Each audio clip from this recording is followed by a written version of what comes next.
كانوا قليلا من الليل ما يهجعون وبالأسحار هم يستغفرون.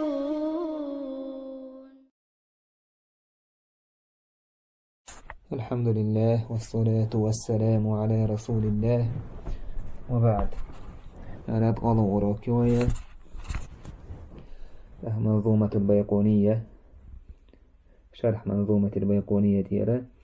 الحديث الفرد كان حديث الفرد بيسر دوي، ثم انتقل الناظم رحمه الله بعد ذلك إلى الكلام على الحديث الفرد فقال: توتح ناظم ديس ولدر حديث الفرد. والفرد ما قيدته بثقة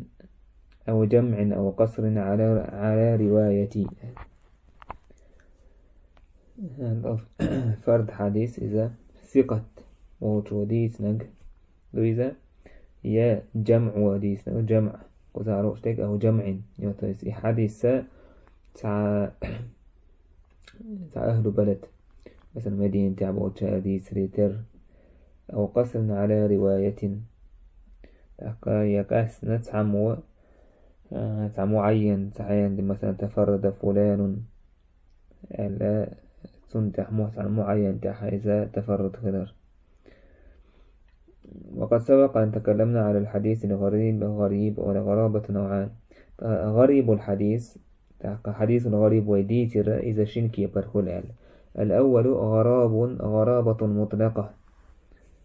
وهو يهوده من أجل ألا يروى متن الحديث إلا بإسناد واحد يتفرد به أحد الرواه ولا يتابعه عليه أحد. غرابة مطلقة إذا ألا يروى متن الحديث حديثا متن سيوت إلا بإسناد واحد تيبوتكي خلابي يتفرد به أحد الرواة. متنا تعراوي تويتنيس ولا يتابعه عليه أحد تعمو سنين متابعة وتسقية نيقسان لنا دوش، ويكون الراوي متفردا بالسند والمتن معا. يراوي اتسيبوش كانت حديثا متنا متفرد وكس تعمو بيديت الناتكس بصرف النظر عن حال هذا الراوي. حال مختلح، هل هو ثقة أم غير ثقة؟ تيشمي ويزي تيشمي واتيز حديث قابو دچاره ويش يقول حديث قابو تدچاره ويزا باش خلدات. فهذا حديث غريب عن رسول الله صلى الله عليه وسلم، وقد سبق الكلام عليه فليراجع. إذا حديث ديالي أشنيغر صلى الله عليه وسلم غريب حديث دورشدو سو حقا ويقام يضير دعده نوش داش كحا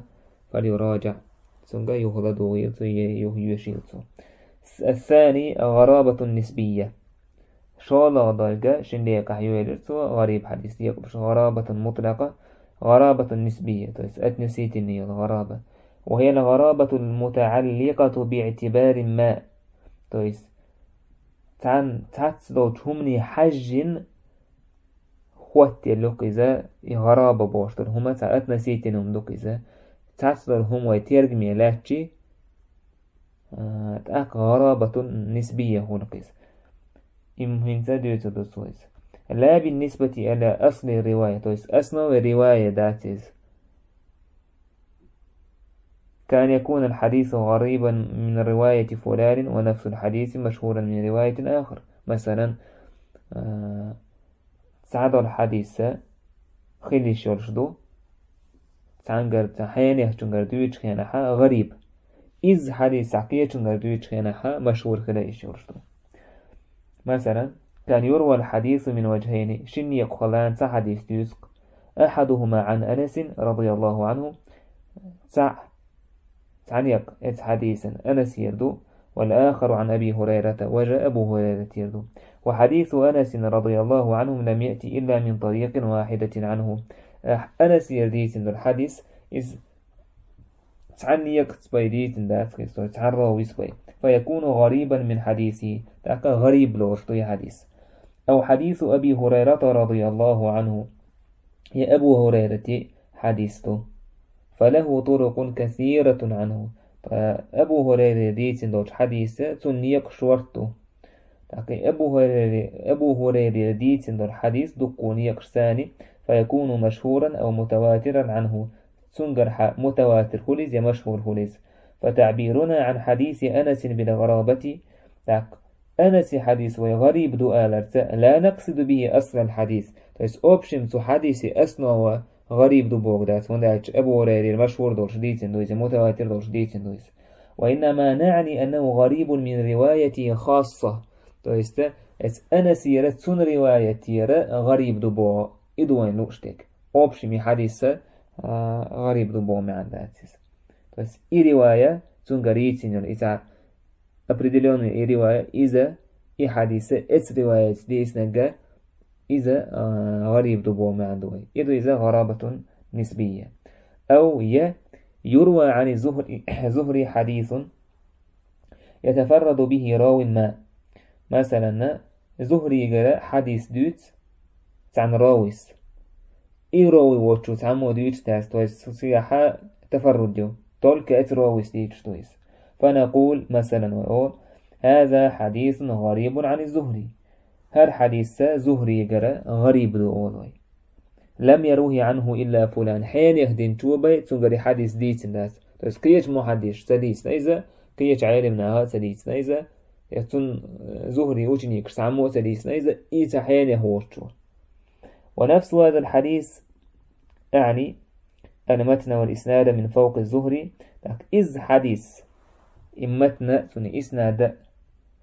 زهري لقح بوت زهري لقح بوت هذا نافع ابن عمر قد يكون مرويا بأسانيد أخرى عن غير الزهري. الزهري واتشنجرة قيت رواية سانديس نخلي شورش دهونيس. الزهري واتش زهري سمديت سر قيت شركها الزهري واتش قيت رواية قيت تبوت قيت بيرداش شديت نخلي شورش دو إز حديث. فتنتفي عنه الغرابة حينئذ في رواية غير الزهري. الزهري واتشن روايتها إذا غريب كرشتات فهو غريب بالنسبة لحديث الزهري فحسب. تلك الزهري حكا حورش إذا حديث غريب تندل مثلا زهري هو زهري جرحا تعمديت في حديث عن راويس هولي ترويس أحمد أحمد زهري جرديتي حديث قيتشار تعمو سديسك زهري جرا يا أحمد واتشو تاك حديث غريب لوشدو بالنسبة غرابة نسبية دو تكايز. هذا حديث غريب عن الزهري أولويس. أما إذ حديث زهري جرديسنا دوتش تعقيش عالم ناخا مثلا نديس نخلي شورش دو حديث غريب دو تسولوي هون دارجي تيجا غريب كلا تاهم دات تعمو ديتي داشي مقام مسيت محديث دو. وقد يكون مشهورا أو متواترا عن غير الزهري في نفس هذا السند. إذا سند سان ديتن خلي شورشتون زهري وش قيت روي جرا تلقى حديث مشهور متواتر خلي شورشتون. غرابة مطلقة يأخذ غرابة نسبية هون غريب عن الزهري ذو حديثه. كان يروى حديث من طريق مالك عن الزهري عن سعيد بن المسيب عن أبي هريرة رضي الله عنه. مثلا حديث ديسر إيش مثلا دقيتا مالك وديوت زهري جرى زهري ستيوت سعيد بن المسيبير سوى ديوت أبو هريرة ويتفرد به مالك بهذا الإسناد. الثاني مالك وبيديسنا داتس. وقد يكون هذا الحديث نفسه مرويا ومشهورا عن غير الزهري عن غير الزهري عن سعيد عن أبي هريرة رضي الله عنه. إذا حديث غرد الخلي شرش دعونا مشهور حديث خليش ورشدعونا زهري نيق حديث نادوش تويس عن سعيد عن أبي هريرة قال تعقيت راويس حديث خليش ورشدونيس أما من طريق الزهري فلم يروه إلا مالك أم زهري يقع ورشحكين وتيبوش كيرا مالك وبيديت ذات حديث وهذه الغرابة هي التي عناها الناظم بهذا البيت تقى ناظم سشي بيتها بيكون شي بيتها خين خينها إمنا غرابة يرسو يوجد تويس فرد غرابة عماده وقد قسمها 3 أقسام قد يقي نيزة ناظم سا بيقونيس الأول دوحة ضاق ما قيد بثقة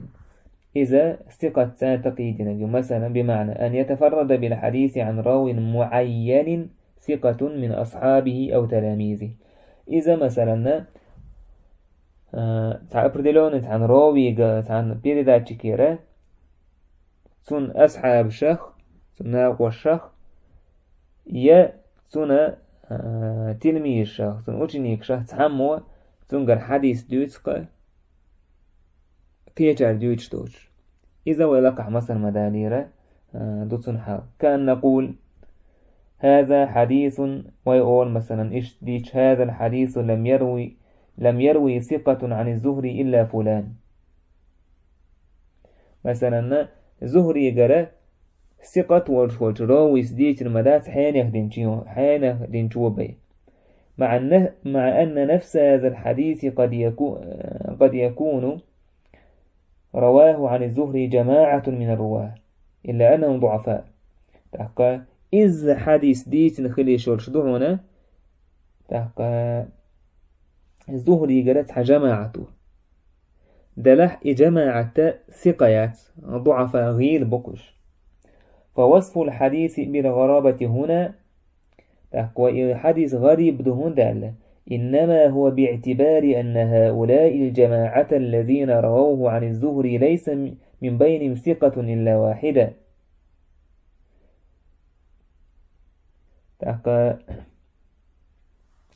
وحديث غريب دوالر غريب الكوت دالر بحنا ميتهما يملهم ترجمي لا تسأل دويس زهري جرى جماعة ديسنا حديث جماعة نقحة يتنقر ديسن بولشناخ نقح تعا دون الثقة والشواتق مسو ضعفاء مسو غيرو تعمى واتسا نقح ثقة تندير ورشدويس لا باعتبار وقوع أصل التفرد عن الزهري به وأنهم لم يروى عنه إلا من طريق رجل واحد تويس توالوش ديك دات سنغحا تويس زهري جرى تعنيقه بيدين دات زال دا مدينة زهري قال مسيد تنيقه دي نايس ندا إنيقشه حميل دلش غير بو تعبي تانوقع ثقوات اعتبار تان ورشدو إذا حديث غريب دعا مثاله حديث المغفر تون مثلا بيامر صلى الله عليه وسلم تون هلاسنا ديت نقدو بيامر صلى الله عليه وسلم دخل رسول الله صلى الله عليه وسلم مكة دير يجسن الله عليه وسلم مكتوهر يوم الفتح مكة يقصدين على رأس المغفر تنا إذا كورتح شلام بولش شلام حقين دول حديثة لم يروي عن الزهري من الثقات إلا مالك تيش مية بولشة طيشة حديث حقيقة ثقة بولشة ولا رواة شخة بيرداتك شخ مالك وشو زهري قديسنا دات سامو طيش ثقة وشو ديتن دات وإن كان مروي عن الزهري من رواية غير الثقات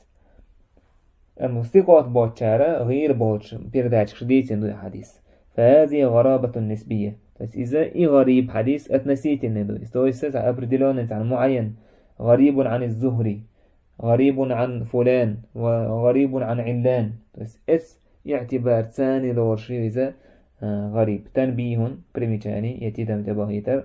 قد يتسامح في وصف مثل هذه الغرابة بأنها غرابة مطلقة تحت خينها إذا لك أحسن إنيتنا إذا غرابة نسبية نجح غرابة مطلقة أولا تعبوتها من باب أنه لا اعتداد برواية الضعفاء فوجودهم كعدمهم تارى مثلا غير تاريتنا رواية يرجمية سروت غير تاريتنا رواية يخيل شيء تخيل شيء تعال بوصل تاني كركار كأنهم لم يروا الحديث أصلا سار وبشي حديث ديسة تديس تسنور سار فيقول الأمر الرواية كله إلى إلى الإمام مالك عن إمام مالك ويسنا خلزة تان جرجح إز رواية ويكون هو المتفرد بهذه الرواية إي رواية يسنا مالك بيسهول وهي بدورها يعني بدور الرواية رواية لم تروى إلا من طريق الزهري قرب يسنا ويكون الحديث فردا مطلقا في هذه الحيثية إشتوى إزدوسجي حديث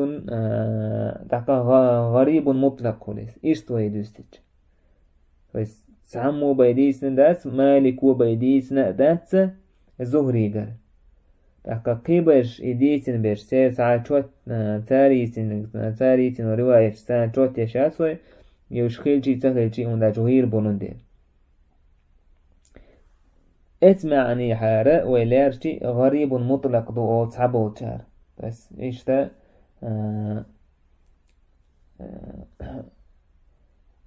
أوشتا زهري قربي مالك وديتن داتس عقبو ثقاتش ديتن داتس مثلا زهري انت اوي اديجي مثلا لقح ويديتن دول حال دكتون استويسا هذا غريب عن الزهري ولي غرابة نسبية ونويت غرابة نسبية تعبو تارا غرابة مطلقة أولا شولو يلقيد ما قيد بجمع يعني أهل مصر معينين شولو يلا تيجح يلتقيد تنبيه كم أرى من ناظم صحيحين يلا بمعنى أن يتفرد برواية الحديث أهل بلد معين فلا يروى إلا من طريقهم دوحر نقات حستق شات عم حديث ديسة درس قية ديسة سديوش مثلا أنا سير خليلي زهري قال خليلي أهينتا تحن مهكح بوتنا ديسر دوكيس اسمهكح بوتنا خيبة حديث ديسة دوش كأن نقول هذا الحديث لم يروه إلا أهل المدينة مثلا بمعنى أن يتفرد برواية الحديث أهل بلد معين فإذا حديث ديوتا أستن سابردلون عن مهكوة فلا يروى إلا من طريقهم تير إسنادي خليبي يتير نيق خليبي حديث دينا دات مثلا هذا الحديث لم يروه إلا أهل المدينة ويقول مثلا حديث مدينة تعبوش نو بيديت داتيس وأهل البصرة بصرة بوش ناخي بيديت داتي حديث أو أهل الكوفة أو أهل مصر وهكذا يا كوفة بوش ناخي بيديت داتي حديث يا مصر بوش ناخي بيديت داتي حديث بوش إشت فهذا تفرد نسبي بالنسبة إلى أهل هذا البلد لو إتس مثلا ويأج مدينة تعبوشاري بيديت داتي رأيشي إذا حديث غريب دو حديث فرد آلر إذا أستن ناخي دلين دون إسبوع مثل حديث البروك وهو حديث أبي الزناد عن الأعرج عن أبي هريرة رضي الله عنه عن النبي صلى الله عليه وسلم قال مثلا لا مزي وحوش كان حسوجه ديوش كان حقين دور حديث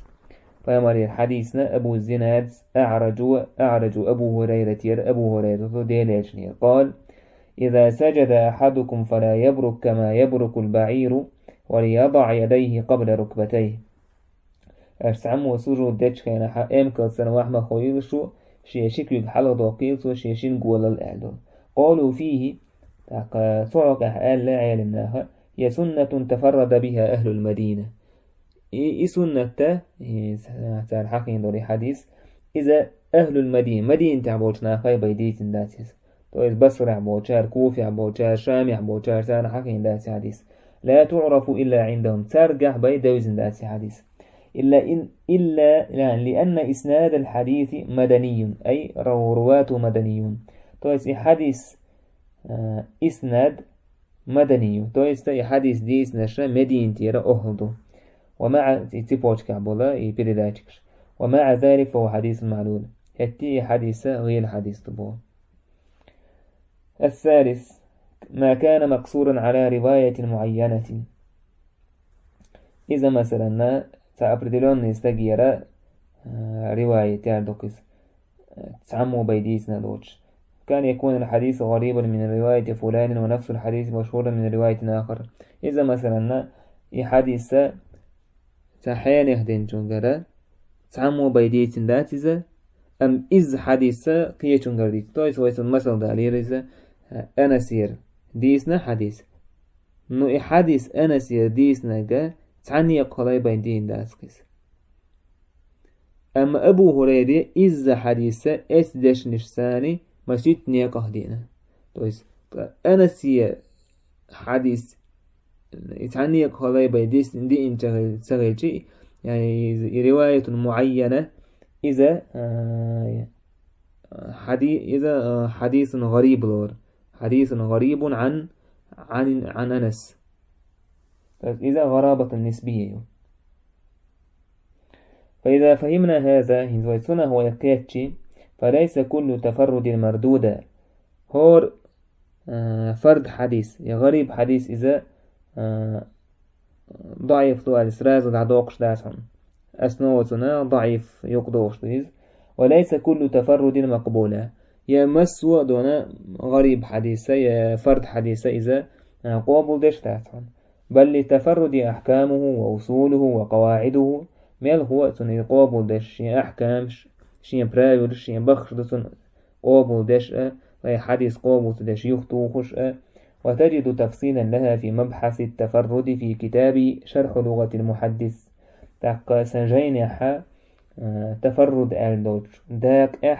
كرور دعونا يهود سنجين شرح لغة المحدث الجين دو طارق بن عوض الله يازن وتأتح كرور دعونا اترزيلحة متى قابل دائي حديث الفرد متى قابل تدائي إزال فتح كاتن بيربوة والحمد لله رب العالمين.